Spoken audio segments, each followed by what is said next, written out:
Nah, yang kedua adalah what makes us hurt. Emang apa sih yang berpotensi untuk melukai kita secara batin gitu ya, yang akhirnya membuat kita itu butuh healing.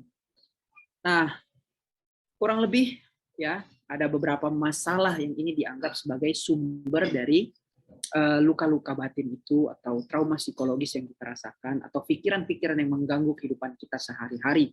Baik itu misalnya kita dimarahin atau menghadapi orang yang emosional gitu, atau mungkin mikirin masalah keuangan, atau mikirin masalah deadline tugas, atau mikirin ada orang-orang yang ngobrol nggak baik tentang kita, atau overthinking tentang masa depan yang nggak pasti, atau putus cinta dan perasaan-perasaan lainnya. Ini yang akhirnya disebut atau orang berpikir sebagai penyebab terjadinya kondisi buruk itu pada diri kita. Tapi apakah benar semua ini sebagai penyebab langsung? Ternyata kawan-kawan semua, ya ini apa namanya ayatnya bahwasanya ternyata kita semua itu pasti merasakan ujian-ujian. Nah, artinya begini, setiap manusia tuh akhirnya punya episode kehidupan yang itu tuh Allah uji. Baik itu dengan sedikit ketakutan, kelaparan, kekurangan harta, jiwa, dan buah-buahan. Gitu ya. Tapi di akhir Allah sampaikan ada kabar gembira. Nah, nanti ini yang akan kita bahas. Bagaimana mendapatkan kabar gembira. Nah, di poin ini, surah 2 ayat 155 ini, ya, Allah katakan bahwa ternyata setiap manusia akan dapat episode ujian kehidupannya itu. Tadi, bisa karena masalah keuangannya, karena tugasnya, karena keluarganya, macam-macam. Tapi setiap orang ada episode ujian. Nah, ternyata yang bikin sakit itu bukan ujiannya. Yang bikin sakit itu ternyata bukan masalahnya. Tapi apa? Tapi cara kita merespon masalah itu. Di buku Ubah Lelah Jadi Lilah itu ditulis, tidak ada yang bisa menyakiti kita kecuali kita mengizinkannya. Jadi ternyata rasa sakit itu bukan datang dari masalahnya saja, tapi bagaimana kita merespon dan melihat masalah itu.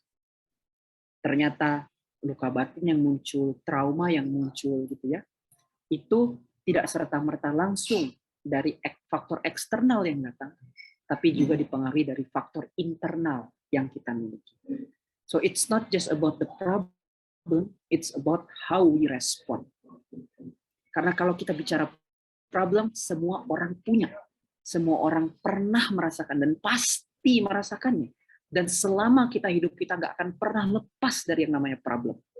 Hidup ini adalah rangkaian ujian terus yang Allah berikan untuk menguji kita sampai nanti apakah kita benar-benar akan lulus dengan meresponnya dengan baik, dengan sesuatu yang Allah ridho, dengan sesuatu yang membuat kita jadi lebih baik, atau sebaliknya. Maka Allah katakan dunia ini adalah ujian. Nah, tugas kita berarti mencari kunci jawaban yang tepat terhadap masalah-masalah itu, memperbaiki diri terhadap masalah-masalah itu, artinya memperbaiki bagaimana kita meresponnya. Karena hari ini kita lihat ada orang yang sama-sama punya masalah keuangan, tapi nasibnya bisa berbeda. Bahkan ada orang-orang yang rasanya hidupnya penuh kekurangan, tapi kok masih bisa senyum, tapi kok masih bisa enjoy terhadap kehidupannya. How they respond the problem that they have. Nah, itu yang kemudian jadi menarik. Ternyata what makes us hurt, it's not just about the problem, it's about how we respond to it. Nah, selanjutnya adalah how to practice self-healing, teman-teman semua. Gimana sih cara kita melatih self-healing itu? Ini sebenarnya, tadinya saya mau pakai iPad untuk share screen dan share mind mapping ya gitu, tapi qadarullah hari ini belum terbawa, sehingga mungkin teman-teman bisa bayangin lah gitu ya. Saya pengen mulai dari ketika kita bicara how to practice self healing, kita mulai dari tadi hal-hal yang itu melukai atau memperburuk luka kita. Apa sih kira-kira kalau kita tulis misalnya self destruction yang dia mendestruksi diri kita, merusak diri kita. Kurang lebih ada beberapa hal. Yang pertama, misalnya negative thought, pikiran negatif. obrolan-obrolan yang negatif.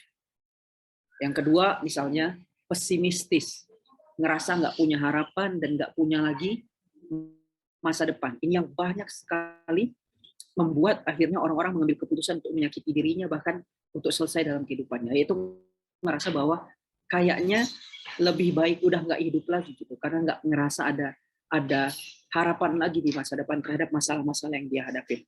Oke? Kemudian self-blaming, menyalahkan diri sendiri. Keempat, denial. Dia nggak terima dengan masalah yang kemudian dia rasakan. Dia nggak ikhlas dengan itu. Dia ngerasa nggak seharusnya dia merasakan itu.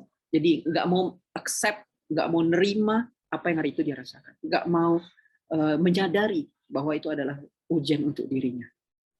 Jadi menolak, denial. Dan lain sebagainya yang kemudian itu bisa memperburuk keadaan ketika ada dalam masalah. Maka ketika kita bicara how to practice self healing, kita akan bicara sebaliknya. Apa yang bisa membuat kondisi kita jadi lebih baik? Nah, satu berarti ketika ada masalah, kita akan bicara tentang acceptance, tentang penerimaan. Yang kedua, bagaimana membuat kita optimis. Oke? Yang ketiga, bagaimana kita berlatih positive thought, pikiran-pikiran yang positif. Orang yang sedang berada di dalam situasi yang negatif itu, dia pengen dengar kabar bahagia. Itu yang harus dilakukan. Ya. Nah, ada juga yang disebut dengan latihan mindfulness. Latihan bagaimana menyadari situasi hari ini, kondisi hari ini, hidup di hari ini. Karena dikatakan orang-orang yang mengalami kecemasan atau anxiety atau depresi itu dia hidup di masa lalu. Karena dia hidup di masa lalu. Orang-orang yang mengalami panic gitu ya, overthinking, berarti dia hidup di masa depan. Nah, ketika kita menginginkan kedamaian, maka hiduplah di hari ini. Nah, salah satu cara latihan itu adalah dengan melakukan mindfulness. Nah, lalu